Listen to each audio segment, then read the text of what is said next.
Kas čia dabar? Kas čia vyksta?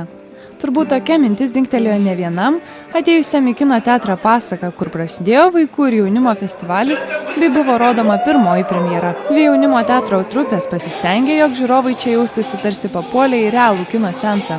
Ir šitaip šėlti kino teatruose jaunuoliai galės dar visą ateinančią savaitę. Pirmąjį filmą moksleiviai pristatė drąsiomis mintimis. Mes esam tokie, nes mes nebėjom pasirodyti keisti.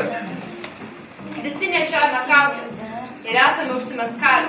Festivalis prasidėjo juosta iš Indijos. Aš esu Kalamas. Šiame filme pasakojama apie užsispyrusį berniuką Čotu, atkakliai siekiantį savo svajonės įgyvendinimo. Festivalio organizatorės teigimu, nors filmai surinkti iš įvairiausių šalių, nuo Indijos iki JAV, juos vienija bendra idėja.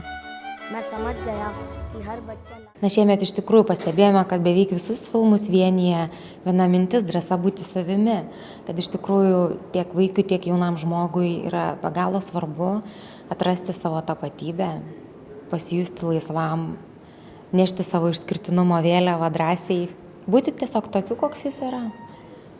Tai būtent filmai ir bus, daugelis filmų ir kalba apie tai.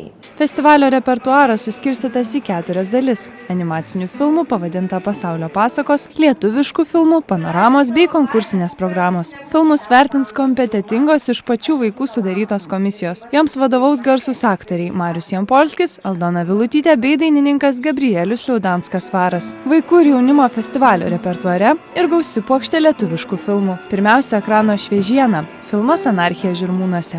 Galvojant apskritai apie pasaulinės tendencijas, galvojant apie jauno žmogaus kasdienybę, apie tai, kuo gyvena jauni žmonės, tai labai džiaugiuosi turėdama tokį lietuvišką filmą mūsų konkursiniai programoje. Jisai puikiai atspindi jauno žmogaus ieškojimus, savo tapatybės ieškojimus. Manau, kad puikus filmas.